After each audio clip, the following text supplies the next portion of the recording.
Jordan Peterson is going on the offensive. He recently filed a second lawsuit against Wilfrid Laurier for defamation, and now he's threatening to sue a woman who he says has defamed him in a Vox.com article. As somebody who was recently defamed myself, I can relate probably to what Jordan Peterson is feeling. And there are a lot of people who are experiencing this media attack on their, person, similar types of media attacks, that have said it's time to step up, it's time to sue and fight back. But I do think what Peterson is doing is worthy of some criticism, and we'll get to that. But first, let's take a look at his second Wilfrid Laurier lawsuit, and now his next threat of a lawsuit. So this story is from the Toronto Sun. U of T professor Jordan Peterson launches second defamation lawsuit. They start by giving us a recap of his first lawsuit.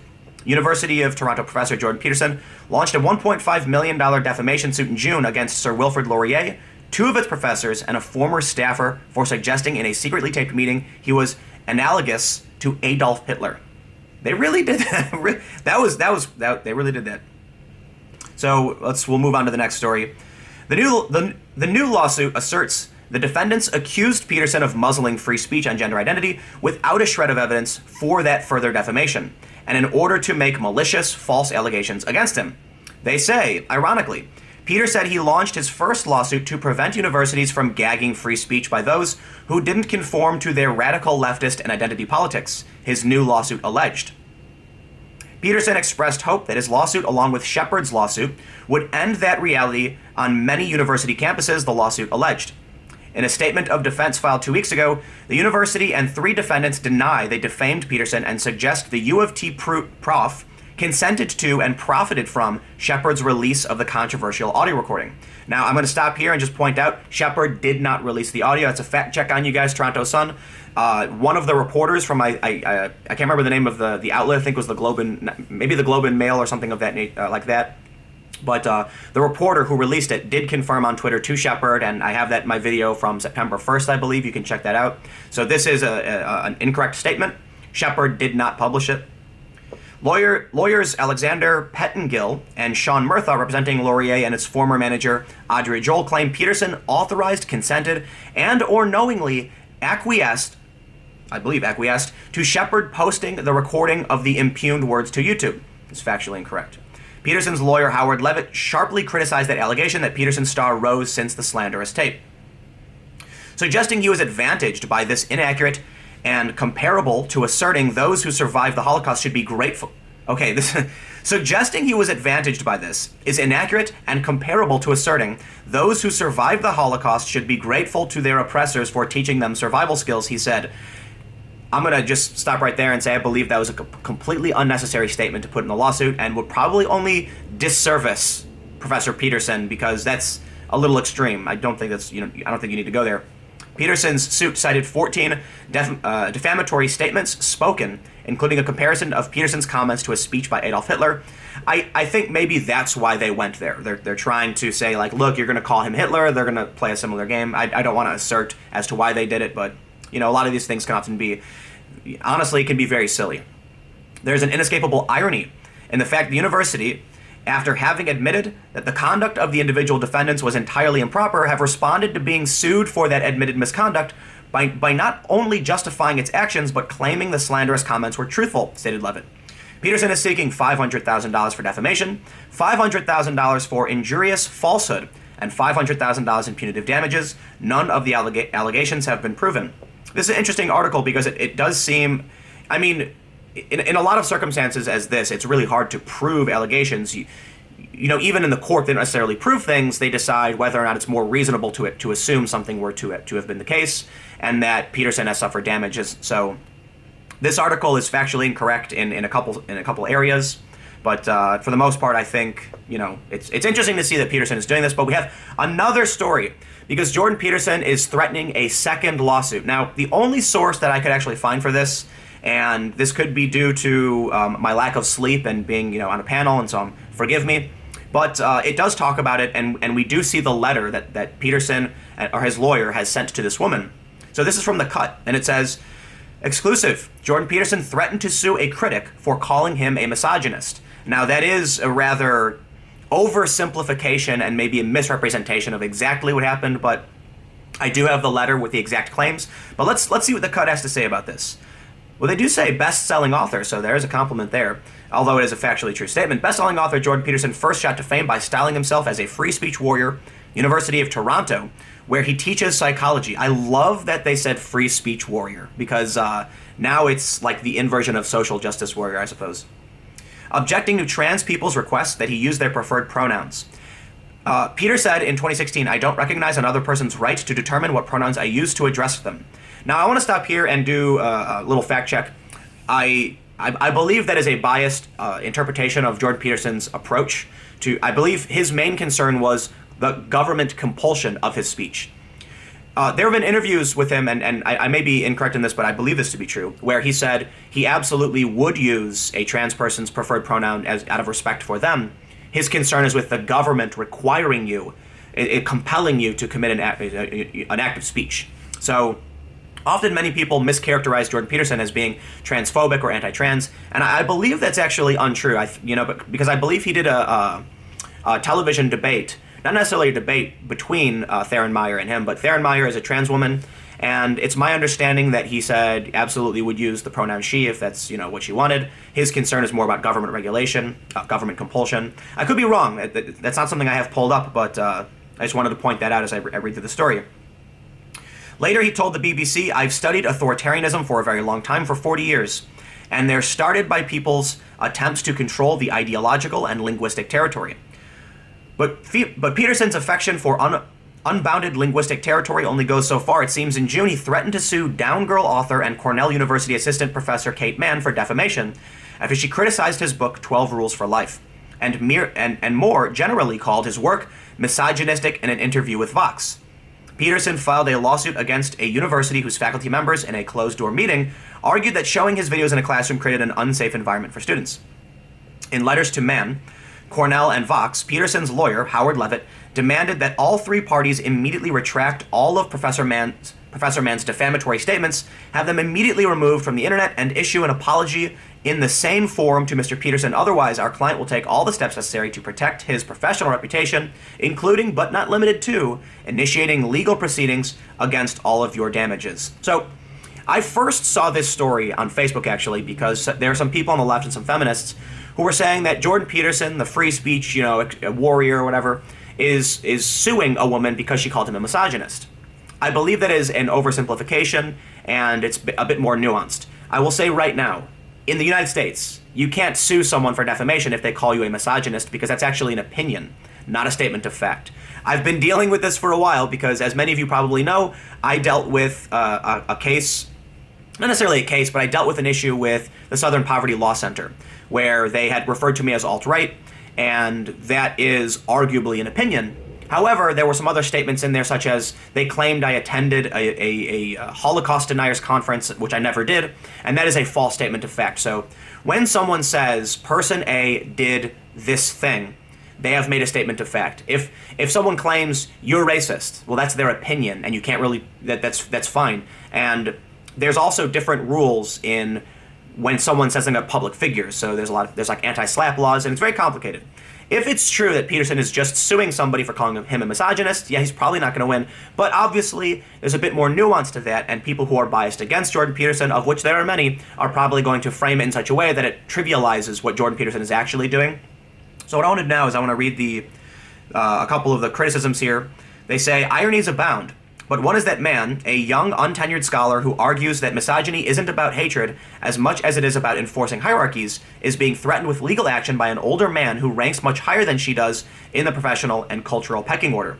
Another irony is that Vox's Sean Illing wrote that he interviewed Mann precisely because she, unlike many Peterson critics, actively engaged with his ideas, says Illing of Peterson saber-rattling. I found the request absurd and forwarded it to our legal advisors, who confirmed that it was baseless, and then I happily ignored it. We did not alter the piece, and we did not take it down. I personally do not like the idea of someone threatening a lawsuit against Vox because they did an interview with someone. It's tricky territory. And I'm going to pull up Jordan Peterson's list of complaints from in the legal letter, which they have presented, and we can go through it. I'm not a lawyer, and I'll just tell you how I feel about it. So this article definitely comes off as relatively anti-Jordan Peterson. So I'll just end with their final. So it was the Globe and Mail, but I'm going to end with their final statement. They say, the university seized in those comments when it asked a judge to dismiss the case last month, according to a statement printed in the Globe and Mail. There is inescapable irony in the fact that Peterson, who has come to prominence through vehement advocacy of free speech principles, is bringing a claim for the stated purpose of causing academics and administrators to be more circumspect in their words. Here's what I want to say before we're going to move on to this letter from Jordan Peterson. I'll pull it up right now. Defamation, libel, slander, that is not free speech. They're not criminal, they're civil issues, but they are not free speech. And whenever people say, oh, now, all the free speech advocates are saying that certain people shouldn't be allowed to say things, it's like, no. Okay, you can't cause damage to someone's livelihood, their reputation, through lies and deceit. That's not free speech. That is a slight against someone else and their rights and their right to property and life and all the good things that we want to believe in, which is freedom. It's an act of aggression against another person. So, no. You can't defame Peterson. You can't lie about him. That is not free speech. And Jordan Peterson, by threatening a lawsuit or by actually suing, is not violating his principles by saying, hey, you can't lie about me to damage my business and the greater community, right? So here we have this. This is what they claim is the letter. I can only assume it's true. It's not something I can independently verify at this time, but it does look to be. It's got it looks to be okay. So this is Levitt LLP, Howard Levitt. It's got some personal information which they've published, unfortunately, but you probably won't be able to see that on the. I'll point out that it includes his lawyer's phone number, and the emails of the people. I can't believe they published this unredacted, I got to say. But we'll go down here and it says, libel notice pursuant to S51 of the Libel and Slander Act, RSO 1990 CL12.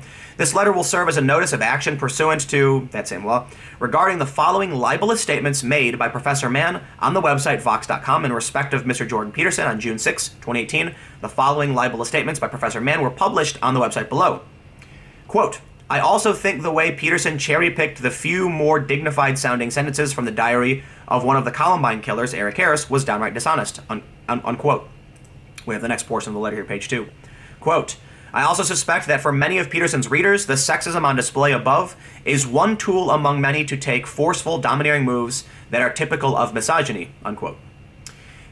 Section C. He said that subsequently in the New York Times piece, I believe in response to the point that the school shooters are often sexually, romantically, and socially frustrated young men, this suggestion is classic straight-up misogyny.